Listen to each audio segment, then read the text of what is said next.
Assalamualaikum warahmatullahi wabarakatuh. Saudara-saudaraku yang dimuliakan Allah Subhanahu wa taala dimanapun Anda berada, sehat selalu, semoga dalam lindungan dan rahmatnya Allah Subhanahu wa taala. Hadirin semuliakan, semua pencarian-pencarian kita itu secara syariatnya itu bisa dari mana saja. Mau daripada zat dulu, kemudian ke sifat, asma ke af'al bisa. Mau dari af'al dulu, kemudian asma, kemudian sifat, lalu ke zat, bisa juga. Mau juga melalui jalur apa saja, silahkan. Yang penting ketika paham dengan teori-teori kepahaman itu, kita praktekkan di dalam kehidupan kita sehari-hari. Bagaimana cara prakteknya? Tentunya harus paham dulu. Paham tentang rasa dan kesadaran itu. Artinya ketika kita mulai daripada af'al, senantiasa kita hadirkan rasa, rasa kehadiran kesadaran itu, kesadaran Allah Subhanahu wa taala. Jadi kalau kita mulai daripada af'al, kemanapun kita, baik itu di dalam kamar mandi kah, dalam pekerjaan, dalam lingkungan sehari-hari, senantiasa hadirkan kesadaran Allah, af'alnya Allah.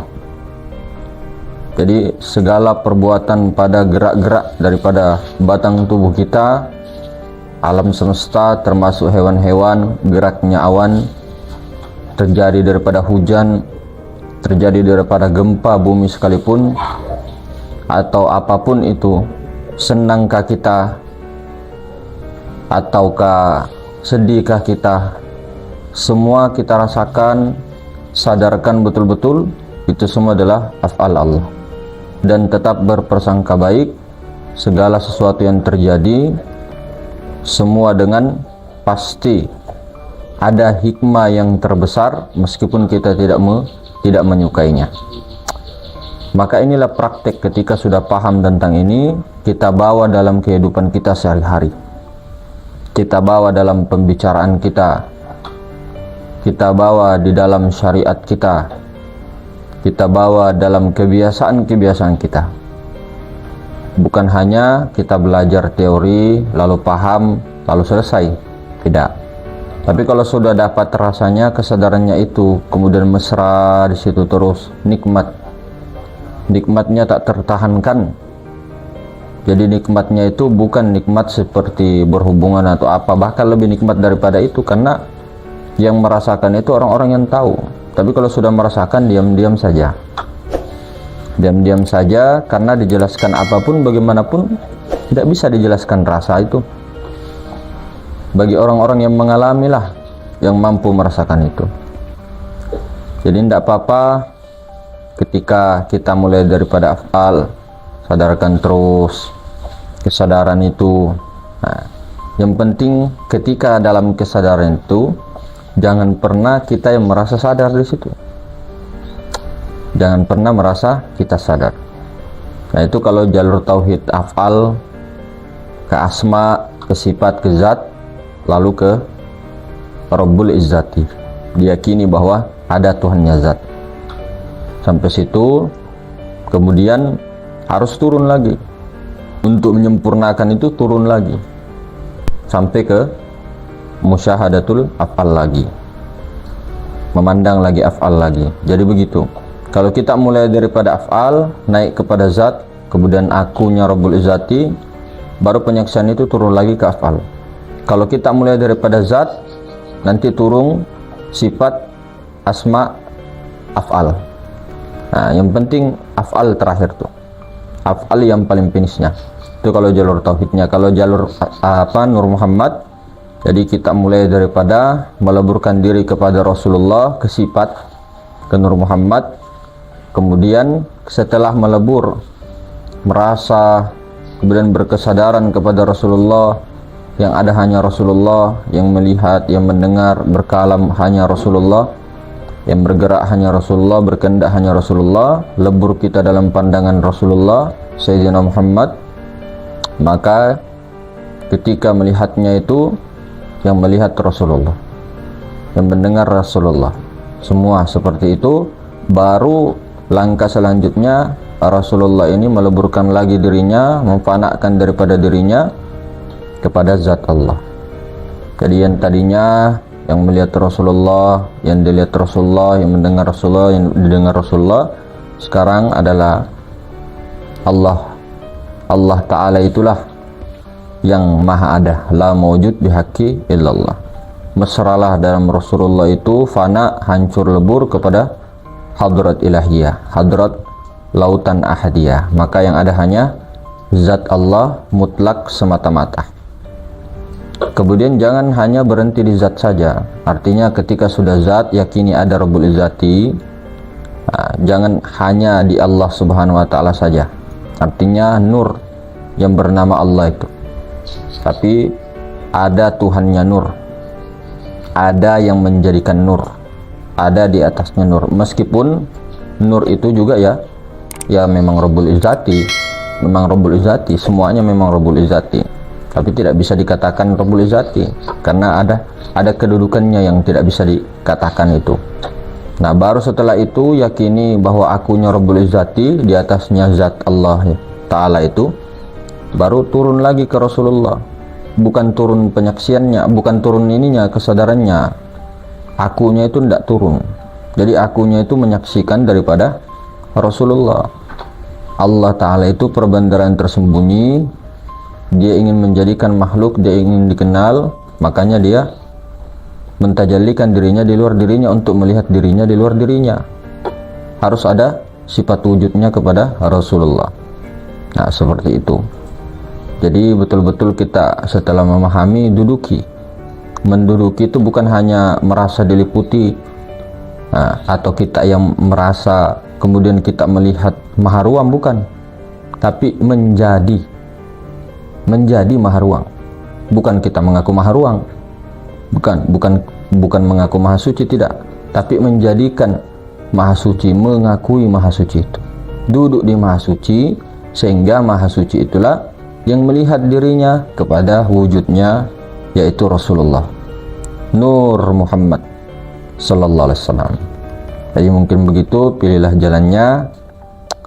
Apa yang kita telah sedikit-sedikit ya, kepahaman perbedaan pendapat yang kita inikan di YouTube, boleh dipakai, boleh juga tidak masalah. Yang penting kita pilih jalan-jalan mana yang kita mau sukai. Ya, praktek-praktek sudah ada, teori sudah banyak sekali berseliweran, praktek juga banyak, tinggal kita lagi yang menimbulkan kesadaran. Artinya ini pandangan syariat. Kita ada niat, tekad, ikhtiar dan kuat, itu dari kita. Tapi dari kitanya ini, kesadarannya itu kitanya Allah, bukan kita yang berikhtiar. Bukan. Kalau kita mana mungkin bisa berikhtiar yang tidak pernah ada, yang bayangan itu tidak mungkin bisa bergerak kalau tidak digerakkan oleh yang punya bayang. Jadi seperti itu. Ini syariat saja mengatakan tekad kuat dan sebagainya. Kalau memang kita semua akan dijadikan daripada kekasih Allah, misal, atau pewaris Rasulullah, maka pasti ada jalannya ke situ. Kalau memang tidak, ya nanti ikhtiar kita itu kurang. Kita tidak sungguh-sungguh jadi orang, jadi insan kamil, meleburkan diri kepada insan kamil. Tidak sungguh-sungguh kita, biasa saja. Tidak menuntut, mencari dan sebagainya, biasa saja. Menunggu saja hidayah atau menunggu ini semua. Ada juga yang dapat, ada juga yang begitu. Tidak belajar, tidak apa-apa, ya silakan saja. Tapi ketika sudah dapat ilham atau apa, jangan mengajar, karena itulah yang menyebabkan kerusakan umat. Ketika itu hanya ilmu-ilmu yang tidak ada gurunya secara zahiriyah, ya itu langsung dapat guru sejati. Atau maha guru lah, atau dikatakan sirobania atau apalah, tapi itu tetap ada tertibnya.